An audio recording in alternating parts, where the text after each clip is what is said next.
Hello കുട്ടികളെ, ഹിരണ്യകശിപു എല്ലാ അസുരന്മാരെയും ദേവന്മാരെയും എല്ലാവരെയും തൻ്റെ കാൽക്കീഴിലാക്കി ലോകം മുഴുവൻ ഭരിച്ചുകൊണ്ടിരുന്നത് വരെയുള്ള കഥയാണ് കഥമുത്തശ്ശി ഇതുവരെ പറഞ്ഞത് അല്ലേ. പിന്നീട് എന്താ ഉണ്ടായതെന്നറിയണ്ടേ നിങ്ങൾക്ക്? ബ്രഹ്മാവിഷ്ണു മഹേശ്വരന്മാരൊഴിച്ച് ബാക്കി എല്ലാ ദേവന്മാർക്കും ഗന്ധർവന്മാർക്കും മുനിമാർക്കും ഒക്കെ ഈ ഹിരണ്യകശിപുവിനെ വലിയ പേടിയായിരുന്നു കേട്ടോ.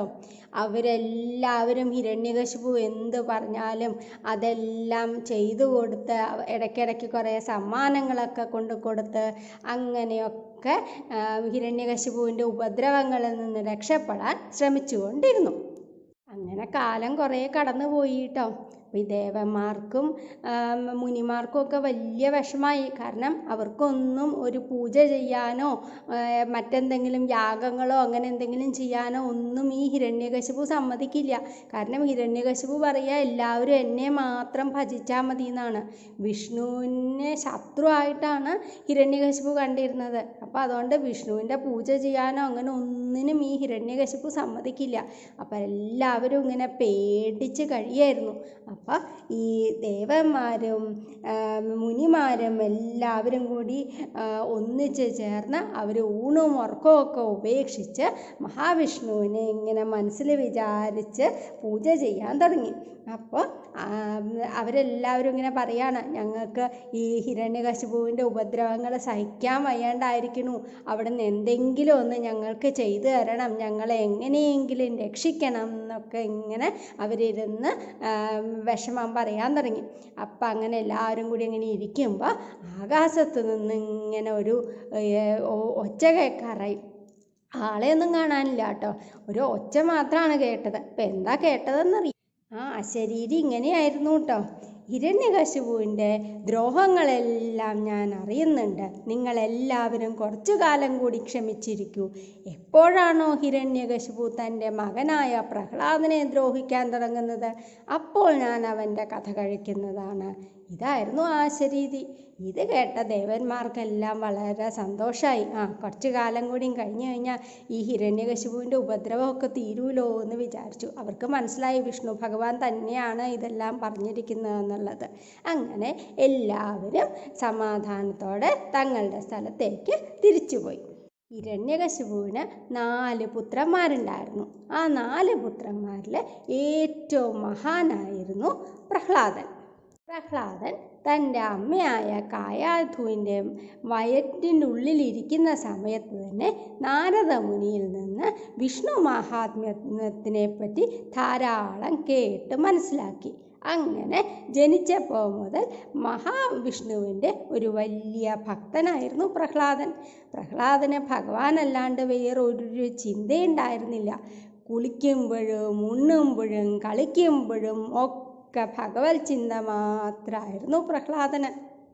ഇതറിഞ്ഞ ഹിരണ്യകശിപു തൻ്റെ മകൻ്റെ ചിന്തകളൊക്കെ മാറ്റാൻ വേണ്ടി അസുരഗുരുവായ ശുക്രാചാര്യരുടെ പുത്രന്മാരായ ചണ്ഡാമർക്കരോട് പറഞ്ഞു.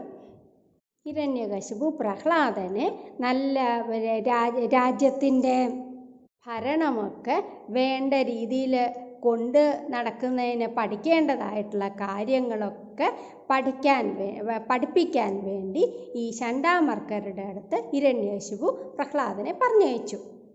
ഗുരുകുലത്തിൽ ഈ പ്രഹ്ലാദൻ്റെ പോലെ വേറെയും അസുര ബാലന്മാരൊക്കെ ഉണ്ടായിരുന്നു കേട്ടോ പഠിക്കാൻ. അപ്പോൾ പണ്ടത്തെ കാലത്തൊക്കെ അങ്ങനെയാണ്, ഗുരുകുലത്തിൽ പോയിട്ടാണ് എല്ലാ കുട്ടികളും കൂടിയും അവിടെ താമസിച്ചാണ് പഠിക്കുക. അപ്പോൾ ഈ ചണ്ഡാമർക്കർ ഇവരെ എല്ലാവരെയും രാജ്യം ഭരിക്കുന്നതിനാവശ്യമുള്ളതും പിന്നെ മറ്റ് വിദ്യകളും ആയുധാഭ്യാസങ്ങൾ അങ്ങനെ എല്ലാ കാര്യങ്ങളും പഠിപ്പിച്ചു തുടങ്ങി. പക്ഷേ ഈ ഗുരുക്കന്മാരെത്രയൊക്കെ ശ്രമിച്ചിട്ടും വിഷ്ണു ഭക്തിയുടെ കാര്യത്തിൽ മാത്രം പ്രഹ്ലാദന് ഒരു കുറവും ഉണ്ടായില്ല കേട്ടോ. അവർ വിഷ്ണുവിനെ അല്ല ഭജിക്കേണ്ടേ, ഹിരണ്യകശിപുവിനെയാണ് ഭജിക്കേണ്ടേ, ഹിരണ്യകശിപുവിനാണ് കൂടുതൽ ശക്തിമാൻ എന്നൊക്കെ ഈ പ്രഹ്ലാദന് പറഞ്ഞു കൊടുക്കാൻ നോക്കി. പക്ഷേ പ്രഹ്ലാദൻ അതൊന്നും കേട്ടതായിട്ട് പോലും ഭാവിച്ചില്ല. ഏത് സമയത്തും ഭഗവാൻ വിഷ്ണുവിനെ മാത്രം ചിന്തിച്ച് പ്രഹ്ലാദൻ കഴിഞ്ഞു വന്നു. ഒരിക്കൽ ഹിരണ്യകശിപു ഈ പ്രഹ്ലാദനെ തൻ്റെ മടിയിലിരുത്തി എന്തൊക്കെയാണ് ഗുരുകുലത്തിൽ നിന്ന് പഠിച്ചത് എന്നിങ്ങനെ വളരെ സ്നേഹമായിട്ട് ചോദിച്ചു. അപ്പം പ്രഹ്ലാദൻ എന്താ മറുപടി പറഞ്ഞതെന്നോ? പ്രഹ്ലാദൻ പറഞ്ഞു, ഭഗവാൻ ഹരിയെ ഭജിക്കുന്നതാണ് ഏറ്റവും ശ്രേഷ്ഠമായിട്ടുള്ള കാര്യം, അതാണ് ഞാൻ പഠിച്ചത് എന്ന് പറയും പ്രഹ്ലാദൻ. ഇത് കേട്ട ഹിരണ്യകശിപുവിന് ദേഷ്യം വന്നു കേട്ടോ. അപ്പോൾ ഹിരണ്യകശിപു വിചാരിച്ചു, എന്നെ നശിപ്പിക്കാൻ വേണ്ടിയിട്ട് വേറെ ആരെങ്കിലും എൻ്റെ കുട്ടിയുടെ മനസ്സ് മാറ്റാൻ വേണ്ടിയിട്ട് ദേവന്മാരാരെങ്കിലും ശ്രമിക്കണതായിരിക്കും. ഇതവർ വല്ല കള്ളവേഷവും കെട്ടി ഗുരുകുലത്തിൽ വന്ന് പഠിപ്പിച്ചു കൊടുക്കണതാവും ഇതൊക്കെ എന്ന് വിചാരിച്ചു ഹിരണ്യകശിപു.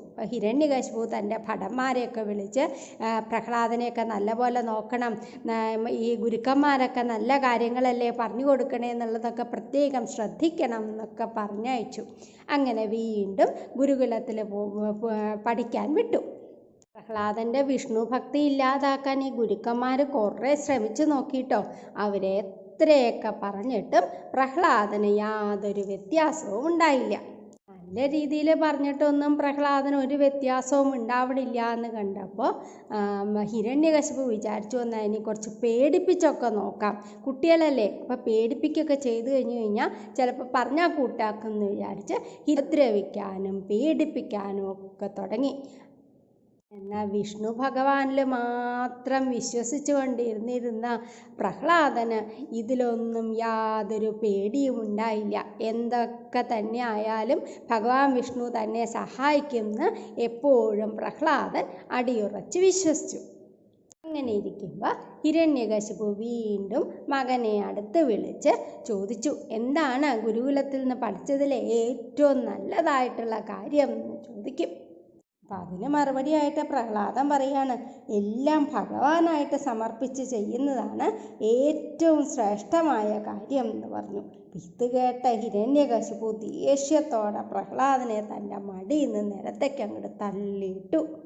എന്നിട്ട് അവിടെ ചുറ്റും നിൽക്കുന്ന ഭടന്മാരോട് പറഞ്ഞു, എൻ്റെ ശത്രുവായിട്ടുള്ള വിഷ്ണുവിനെ ഭജിച്ചുകൊണ്ടിരിക്കുന്ന ഇവനെ കൊന്നുകളയുകയാണ് ഭേദം. ഇവനോട് നല്ല രീതിയിൽ പറഞ്ഞിട്ടും ഉപദ്രവിച്ചിട്ടും ഒന്നും ഒരു കാര്യം ഉണ്ടാവണില്ല. അപ്പോൾ ഇവനെ കൊന്നുകളഞ്ഞേക്കും, അല്ലെങ്കിൽ ഇവൻ വളർന്നു കഴിഞ്ഞാൽ എനിക്ക് വലിയ ബുദ്ധിമുട്ടായി തീരും എന്ന് പറഞ്ഞു ഹിരണ്യകശിപു.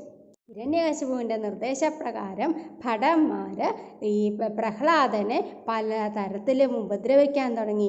അവർ ഉയർന്ന സ്ഥലത്ത് നിന്ന് പ്രഹ്ലാദനെ താഴത്തേക്ക് തള്ളിയിടാൻ നോക്കി, പിന്നെ തീയിലൊക്കെ കൊണ്ടിടാൻ നോക്കി, പിന്നെ പാമ്പിനെ കൊണ്ട് കടുപ്പിക്കാൻ നോക്കി, വിഷം കൊടുത്ത് കൊല്ലാൻ നോക്കി, അങ്ങനെ പല തരത്തിലും ഉപദ്രവിക്കാൻ തുടങ്ങി കേട്ടോ.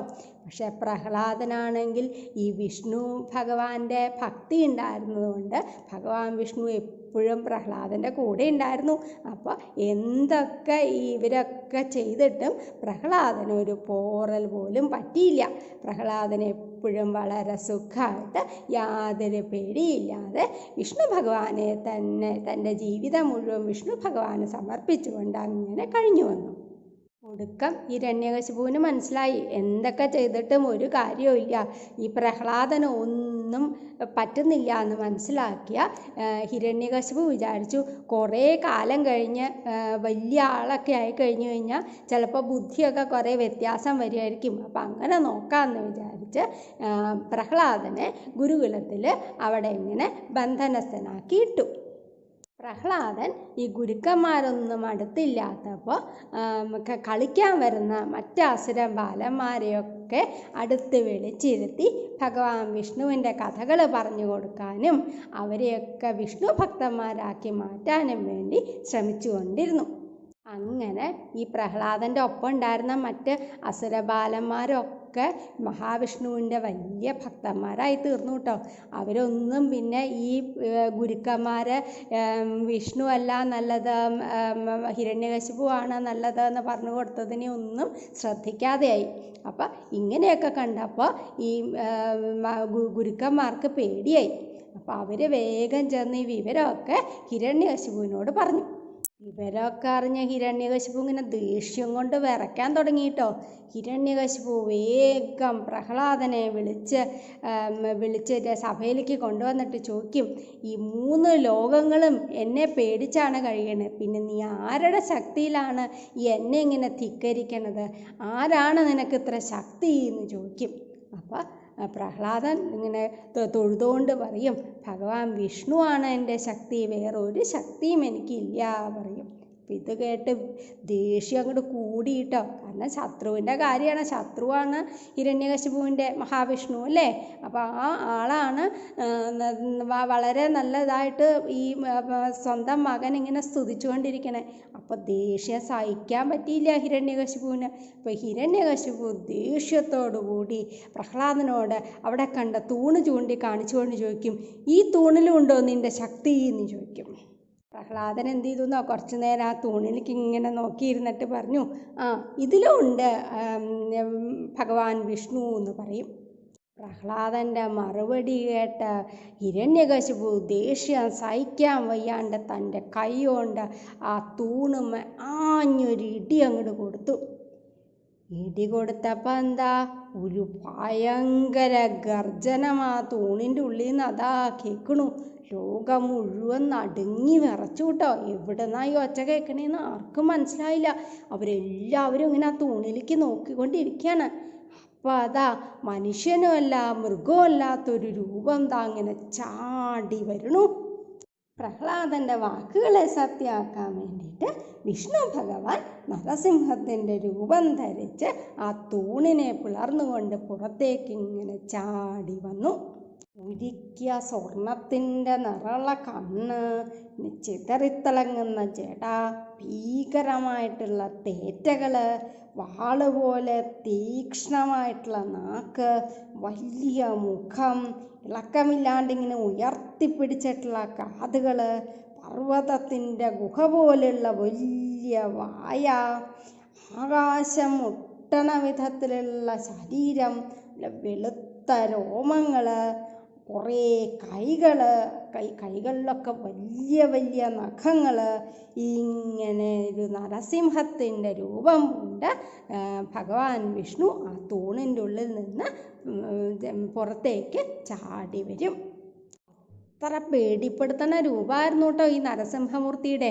പക്ഷേ ഈ നരസിംഹമൂർത്തിയുടെ ഈ രൂപത്തിലേക്ക് നോക്കാൻ പോലും ഒരാൾക്കും പേടിച്ചിട്ട് പറ്റിയില്ല. പക്ഷേ ഈ ഹിരണ്യകശിപു ധൈര്യം സംഭരിച്ച് തൻ്റെ ഗദയുമെടുത്ത് വേഗം ഈ നരസിംഹമൂർത്തിയുടെ നേരേക്ക് അങ്ങോട്ട് ചാടി വീഴും. എന്നിട്ട് തൻ്റെ ഗദ കൊണ്ട് നരസിംഹമൂർത്തിയെ ആഞ്ഞടിക്കും. നരസിംഹമൂർത്തി ഹിരണ്യകശിപുവിനെയും ഗദയും കൂടി ഈ ഗരുഡൻ പാമ്പുകളെ പിടിക്കില്ലേ, അതുപോലെ ചുറ്റിപ്പിടിച്ച് തൻ്റെ കൈകൾക്കുള്ളിൽ അങ്ങോട്ടാക്കും. ഹിരണ്യകശിപു ഒരു വിധത്തിൽ അങ്ങോട്ടും ഇങ്ങോട്ടും കിണഞ്ഞു ശ്രമിച്ച് ഒരു വിധത്തിൽ ഭഗവാന്റെ കൈകളുടെ ഉള്ളിൽ നിന്ന് രക്ഷപ്പെടും. എന്നിട്ട് വാളും പരിചയമെടുത്ത് വീണ്ടും ഏറ്റുമുട്ടാൻ തയ്യാറായിക്കൊണ്ട് നരസിംഹമൂർത്തിയുടെ നേരേക്ക് കുതിച്ച് ചാടും. അപ്പോൾ നരസിംഹമൂർത്തി ഭയങ്കരമായ അട്ടഹാസം മുഴക്കിക്കൊണ്ട് ഉമ്മറപ്പടിയുമേ കയറിയിരുന്ന് ഹിരണ്യകശിപുവിനെ തൻ്റെ തുടയിൽ വെച്ച് നഖങ്ങൾ കൊണ്ട് കീറി പിളർന്നു. സന്ധ്യ നേരത്തായിരുന്നു കേട്ടോ ഇതൊക്കെ ഉണ്ടായത്. കോപം കൊണ്ട് നോക്കാൻ പോലും പറ്റാത്ത ദേഷ്യത്തോടെ എതിരിടാൻ വന്ന ഹിരണ്യകശിപുവിൻ്റെ ഭൃത്യന്മാരെയുമെല്ലാം തൻ്റെ കൈകൾ കൊണ്ട് നരസിംഹമൂർത്തി കൊന്നൊടുക്കി. ബ്രഹ്മാവ് കൊടുത്ത വരം സത്യമാക്കാൻ വേണ്ടിയിട്ടാണ് നരസിംഹമൂർത്തി ഇങ്ങനൊരു രൂപം സ്വീകരിച്ചതും ഈ തരത്തിൽ ഹിരണ്യകശിപുവിനെ കൊന്നതും. കാരണം ഒരുപാട് വരങ്ങൾ കൊടുത്തിട്ടുണ്ടായിരുന്നു ബ്രഹ്മാവ് അല്ലേ. രാത്രിയും പകലും ഒന്നും കൊല്ലാൻ പറ്റില്ല എന്നുള്ളൊരു വരം കൊടുത്തിട്ടുണ്ടായിരുന്നു. അപ്പം സന്ധ്യ നേരത്തെ, രാത്രിയല്ല പകലുമല്ല സന്ധ്യ അല്ലേ. അപ്പോൾ ആ സമയത്താണ് ഹിരണ്യകശിപുവിനെ നരസിംഹമൂർത്തി കൊന്നത്.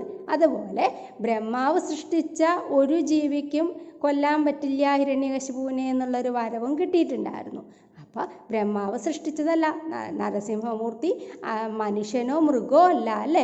അപ്പം രണ്ടും ചേർന്നൊരു രൂപമാണ്. അപ്പം അങ്ങനെ ഒരു രൂപം വിഷ്ണു ഭഗവാൻ കൈക്കൊണ്ട് തൂണിൻ്റെ ഉള്ളിൽ നിന്ന് വന്ന് ഈ ഹിരണ്യകശിപുവിനെ തൻ്റെ മടിയിൽ തന്നെ വെച്ച് തൻ്റെ നഖങ്ങൾ കൊണ്ട് കൊന്നുകളയുകയാണ് ഉണ്ടായത്. ആയുധങ്ങൾ ഉപയോഗിച്ചും കൊല്ലാൻ പറ്റില്ല എന്നൊരു വരം കിട്ടിയിട്ടുണ്ടായിരുന്നു അല്ലേ. അപ്പോൾ ആയുധങ്ങളൊന്നും എടുക്കാണ്ട് തൻ്റെ നഖം കൊണ്ട് തന്നെയാണ് നരസിംഹമൂർത്തി കീറിപ്പിളർന്നത്.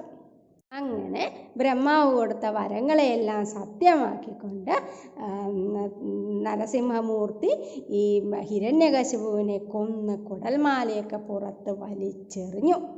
ഇത്രയൊക്കെ ചെയ്തിട്ടും നരസിംഹമൂർത്തിയുടെ ദേഷ്യം അങ്ങോട്ട് മാറുണ്ടായിരുന്നില്ല കേട്ടോ. അപ്പോൾ എല്ലാവരും ദൂരെ നീങ്ങി നിന്ന് എല്ലാവർക്കും പേടിയായി. കാരണം ആ രൂപത്തിലേക്ക് നോക്കാൻ തന്നെ പറ്റണില്ല. അപ്പോൾ അടുത്തേക്ക് ചെല്ലാനൊന്നും ഒരാൾക്കും ധൈര്യമില്ല. അപ്പോഴേക്കും ബ്രഹ്മാവും മറ്റ് ദേവന്മാരും എല്ലാവരും എത്തിയിട്ടുണ്ടായിരുന്നു. അവരൊക്കെ പുഷ്പവൃഷ്ടി ചെയ്യാനും ദൂരെ നിന്ന് മാറി നിന്ന് സ്തുതിക്കാനും ഒക്കെ തുടങ്ങി ഭഗവാനെ. പക്ഷേ ആ സ്തുതി കൊണ്ടൊന്നും ഭഗവാൻ പ്രസന്നനായില്ല കേട്ടോ. അപ്പോഴും ഇങ്ങനെ ദേഷ്യം വന്നിരിക്കുകയായിരുന്നു നരസിംഹമൂർത്തി. അപ്പം ബ്രഹ്മാവ് വേഗം പ്രഹ്ലാദനോട് പറയും, മകനെ വേഗം അവിടെ പോയി നിന്ന് നരസിംഹമൂർത്തിയുടെ ദേഷ്യമൊക്കെ മാറ്റിത്തരൂ എന്ന് പറയും. പക്ഷെ പ്രഹ്ലാദൻ ഈ വലിയ വിഷ്ണു ഭക്തനാണല്ലേ. അതുകൊണ്ട് നരസിംഹമൂർത്തിയുടെ ഈ രൂപം കണ്ടിട്ടും പ്രഹ്ലാദന് യാതൊരു പേടിയുണ്ടായില്ല. പ്രഹ്ലാദൻ വേഗം കൈകൂപ്പിക്കൊണ്ട് നരസിംഹമൂർത്തിയുടെ മുമ്പിൽ ചെന്ന് അങ്ങോട്ട് നമസ്കരിച്ചു. പ്രഹ്ലാദനെ കണ്ടതോടുകൂടി നരസിംഹമൂർത്തിയുടെ ദേഷ്യമെല്ലാം പോയി. വേഗം അങ്ങോട്ട് എഴുന്നേൽപ്പിച്ച് അങ്ങോട്ട് നല്ലവണ്ണം അനുഗ്രഹിച്ചു. ഭഗവാനിൽ ഉറപ്പിച്ച കണ്ണും മനസ്സുമായിട്ട് പ്രഹ്ലാദൻ അദ്ദേഹത്തിനെ ഇങ്ങനെ സ്തുതിക്കാൻ തുടങ്ങി. പ്രഹ്ലാദൻ്റെ സ്തുതിയിൽ സന്തുഷ്ടനായ നരസിംഹമൂർത്തി ആ ഒരു മന്വന്തരം മുഴുവൻ ചക്രവർത്തിയായി എല്ലാ സുഖത്തോടും കൂടി ജീവിച്ച് അവസാനം എൻ്റെ അടുത്തേക്ക് തന്നെ വരുമെന്ന് പറഞ്ഞ് അനുഗ്രഹിച്ചു അതിനെ. പ്രഹ്ലാദൻ നരസിംഹമൂർത്തിയോട് പറയും, എൻ്റെ അച്ഛൻ കുറേ തെറ്റുകളൊക്കെ ചെയ്തിട്ടുണ്ട്, അവിടുന്ന് അതെല്ലാം പുറത്ത് അദ്ദേഹത്തെയും അനുഗ്രഹിക്കണം എന്ന് പറയും. നരസിംഹമൂർത്തി പറയും, നിൻ്റെ അച്ഛൻ മാത്രമല്ല, നിൻ്റെ 21 കുലത്തിലുള്ള ആളുകൾ പോലും നിൻ്റെ ജന്മം കൊണ്ട് തന്നെ അവരൊക്കെ എല്ലാ ഈ തെറ്റുകളും നശിച്ചവരായി തീർന്നു. അവർക്കൊക്കെ എല്ലാവർക്കും എൻ്റെ അനുഗ്രഹം ഉണ്ടായിരിക്കുമെന്ന് നരസിംഹമൂർത്തി പറഞ്ഞു.